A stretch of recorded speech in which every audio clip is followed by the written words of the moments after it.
Welcome to week 12 of my Unhitched webinar short series. This is a series of short, easily digestible webinars designed to share with you some of the most common questions and issues that come up in my coaching practice. So this week we're going to be covering getting divorced gracefully. We've kind of been moving toward this for the past 10, 11 weeks or so. So you are in the right place if you are considering divorce, and should you go that route, you want to do it in a really kind way. You're also in the right place if you are headed that way or you're in the throes of divorce already.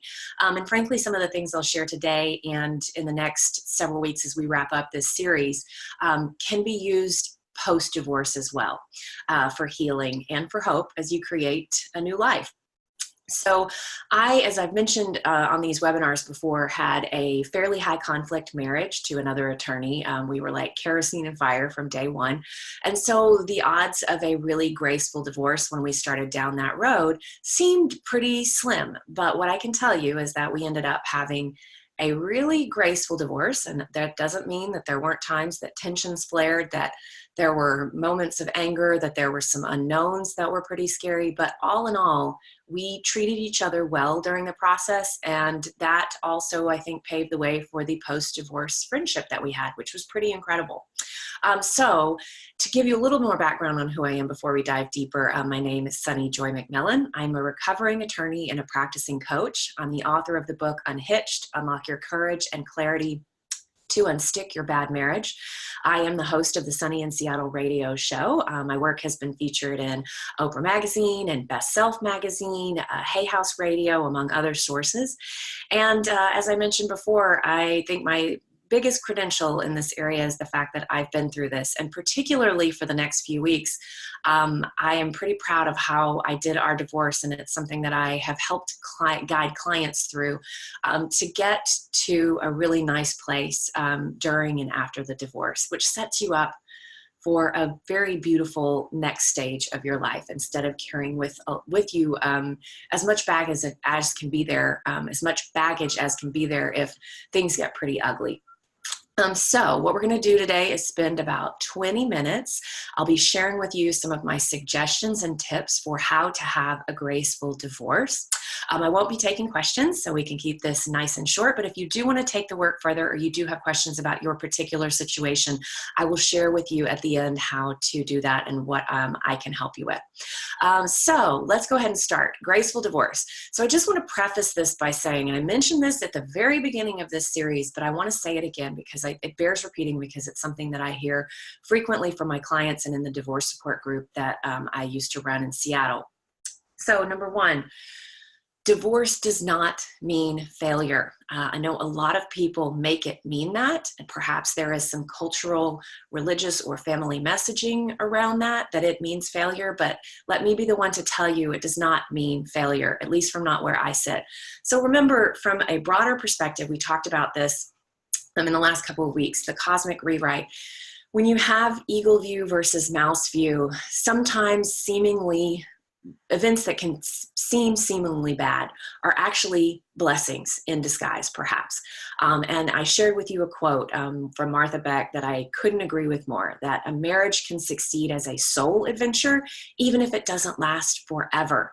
And so if you are having some painful thoughts around divorce means I'm a failure, divorce means we failed at marriage, let me just offer to you, because we worked several weeks back on mind management, any thought that causes you suffering, that causes you emotional suffering, physical suffering, spiritual suffering of any kind, is an invitation to look at that thought, because thoughts that cause suffering are usually not true. They are big red flags for examining your thinking and finding a truth that is more in alignment with you, your heart, and your spirit.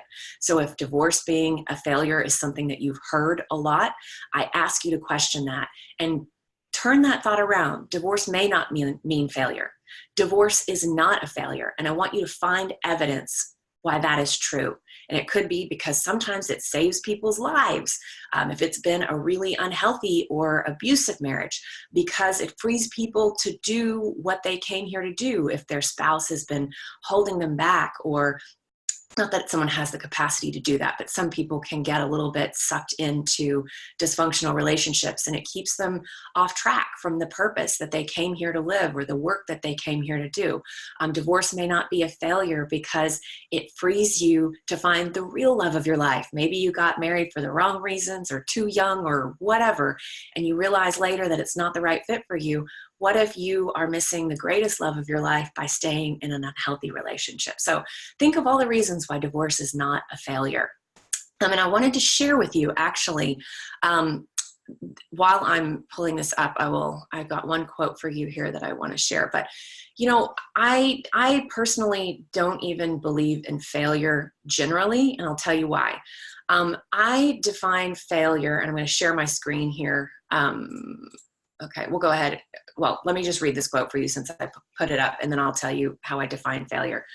Okay, so this is from one of my favorite spiritual teachers, Matt Kahn, and he writes that there can be such a fear of hurting another or being the contributing factor to someone else's despair that you unknowingly stay in broken relationships, not seeing how the most loving thing for both hearts is to go your own way. Again, redefining what it looks like to end a relationship. And it does not necessarily mean failure. In fact, it can be the most loving thing that you could do for one or both of you, freeing you to do other things, to be in other relationships, to just not be in the emotional turmoil that whatever the relationship has caused and you can't seem to fix or heal. If that's the case, then perhaps letting go is the most loving thing that you can do. So let me stop sharing my screen and I'll tell you how I define failure. So failure to me is simply a difference in your expectations and what the outcome ended in being. So usually failure comes with, it has a negative connotation. But if it simply is a different outcome than what you expected, that's neither good nor bad. It just is.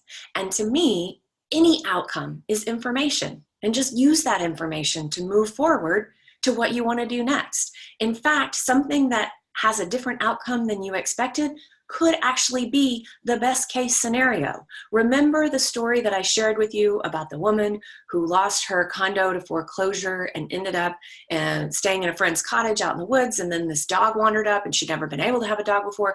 And then that ended up becoming not only her calling with regard to her work, but one of the best relationships of her life that she had with this animal companion.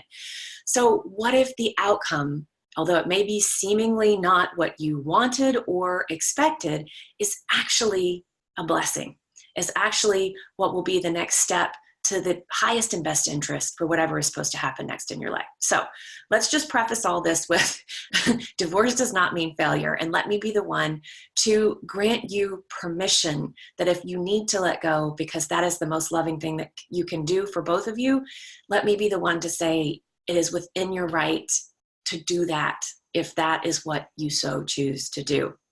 The other little prefaces that I want to give around this before we dive into my tips is, number one, a lot of times once you start moving toward divorce, there is a tendency to want it to just be over so fast because it's painful. Even if you're amicable about it, there's going to be grief in what you had hoped would be and what isn't perhaps happening. There's grief around just the comfort of someone being in the house with you, even if you were fighting 75% of the time. So a lot of times when you get into the divorce proceedings or that ball starts rolling, you just want it to be over so fast and just sweep it under the rug and be done with it to go on.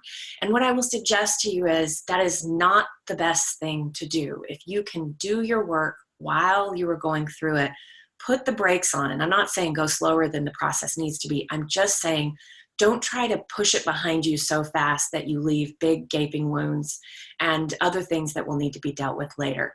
Be conscious and present during the process, and it's going to be to your benefit in the long run, much more so than just projecting into the future and trying to get it behind you. The other thing I will say is keep in mind that if you decide to use an attorney and not do, I always forget the name of this word. I did it in the last webinar too. Not pro bono, but where you represent yourself. Pro se. duh. So if you're not going to be pro se and representing yourself, if you are going to hire an attorney or some type of a professional to help you with this, keep in mind that they are working for you. Now, yes, there are laws within your state about what it takes to be separated and divorced in the eyes of the law, so that all of the, the legal rigmarole and the assets and all of the things are separated so that you can start as individuals again in the next phase. But aside from those overlying or the overlay of legal regulations and laws, you get to write the rules. So you don't just have to do everything your attorney says. I always say, and I'll mention this again, if they're proposing a strategy that feels morally repugnant to you, if they are pushing you to answer something and you need more time, your attorney works for you. And I say this as a former attorney or a recovering attorney, that you have rights here to be able to direct the process and write your own rules, even if it doesn't look like what's been done before or what your attorney is telling you. As long as you stay within the bounds of the law, there's a lot more wiggle room than you think. And so I want to actually tell you that when you are in this process, I want to share with you a little story about my own experience with this and our attorneys that was pretty out of the ordinary, but actually ended up being very much the best solution in the long run. So just keep in mind that you can write your own rules. Now, so on that note, let's get into my tips. And so the first one along those same lines is, number one, get active. Now, what I mean by that, divorce can leave you feeling like a shell of a person. The proceedings, especially if you're in a very difficult divorce that's involving a lot of court hearings and motions and all of the legal activity that can be inherent in a pretty litigious divorce proceeding, it can leave you just feeling like a shell of a person, and I get that. But what I will offer to you is that once these proceedings start, even if you didn't instigate them and you kind of feel like a victim in the whole thing because your spouse was the one that wanted it and you didn't, once the proceedings start, there are two of you active in this process. And there have been studies that show that when you have cancer patients who are involved in their treatment plan, instead of just submissively sitting back and whatever their doctor tells them they do, instead, they get active. They do research to look at potential alternative treatment options, complementary treatment options. They speak up if something doesn't feel right to their innate body, to their inner wisdom or their intuition. They get active in their treatment plan, and their survival rates and their outcomes are much better than people who just sit back and do what the doctor says and are just very submissive in the whole process. So the same thing applies when you have a legal proceeding. Get active. If there's another way that you want to be doing something, do some research. Speak up. Say if something isn't working for you. And as I mentioned to you, keep in mind your attorney, if you have hired one, works for you. And here's the example that I will give from my marriage that was a little bit anomalous, and our attorneys did not like it very much, but it was what worked for us. So I got separated in 2012, actually the end of 2011. In 2012, we started proceedings. We actually, by 2013, had finalized our property settlement. So I received my divorce settlement, and so all property was divided at that point. But we didn't actually sign our decree until 5 years later, until 2013. Oh no, it was probably about 4 years later or so. I think it was 2015 or 2016. And we took that time because there were a lot of things that we wanted to heal before we signed that decree. We wanted things contained in a really beautiful way before we went any further. And so our attorneys just kind of threw up their hands and were like, okay, I guess if we can't get them to sign anything, they'll just let us know when they wanted to. And we did. And I took some time with the decree and made some revisions to it. He had some time with the decree, and we both kind of sat on it and just allowed us to be doing our own personal healing work and our joint healing work, so that when that decree was finally signed, and I will share that story at the end of this webinar, when that decree was finally signed, we signed it in such a loving place. Now, I know that's not always possible, but I'm offering this solely as an example of what is possible when you decide to write your own rules and do what may be most supportive and in the highest and best interest of you and your spouse. And I'm looking at the time, and I'm actually thinking it may be a good time, because I've been going so long, and this could be a good one to divide into two parts because I have some other stories and some other things I want to share with you. So I'm going to go ahead and wrap it up for today, and I will give you the rest of the tips next week, so that we can keep this nice and short.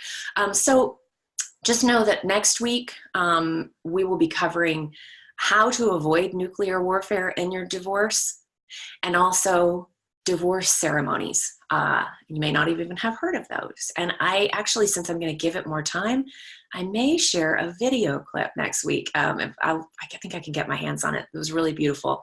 And we didn't even go as far as what I'm going to share with you if I can find this video. So just to wrap things up for today, the pitfalls that I see, and I mentioned this at the outset, people who just try to run far and fast in the proceedings. They just try to hurry through them. They don't care what's happening. They just want to get it behind them. And they think that this will mean the pain goes away faster, but the pain will follow you. Whatever you do not process is still going to be in there. Even if the divorce is behind you, it doesn't mean that the baggage was left back there with the divorce. And I can tell you, having run a divorce support group, I saw people coming out of a divorce in vastly different places, depending on how they conducted themselves and the work that they did on themselves and as a couple. It was vastly dependent on the work that they did during the divorce. So just a word of caution, if at all possible, put the brakes on. So not so much that it slows it down unnecessarily, but just so that you can be present and you can heal as you go. And then the other thing that I see is basically that leaving scorched earth in your wake. And that's another way of maybe going so fast. Maybe some things are done and said that are not really reflective of who you really are. But if you can, again, slow things down so that you can be conscious and present, you're a lot less likely to react in ways that are not reflective of who you really are. And you can be more proactive in how you are handling yourself. And I'll get more into that next week, actually. We'll dive into that a little bit deeper. So if you have questions and you want to take this work further, of course, you can continue showing up to the webinars. And the other thing that I will just do is pop my scheduling link into the chat box if you would like to use that to schedule a consult with me, and we can talk about what you've got going on. If you are listening to this later or not seeing the recording, then I will just share with you the link to my book where you can download the ebook for free. Of course, if you want the paper copy, go to Amazon. But if you want a copy of Unhitched for free, and it will give you a little more detail about what we talked about today and for the past 11 weeks, go to unhitchedbook.com. That's unhitchedbook.com. And there you can get a copy of the book as well as my contact information if you want to reach out to me separately. So join me next week. So we're going to take this into a part 2, Getting Divorced Gracefully, part 2. Okay, I will see you next week. Bye.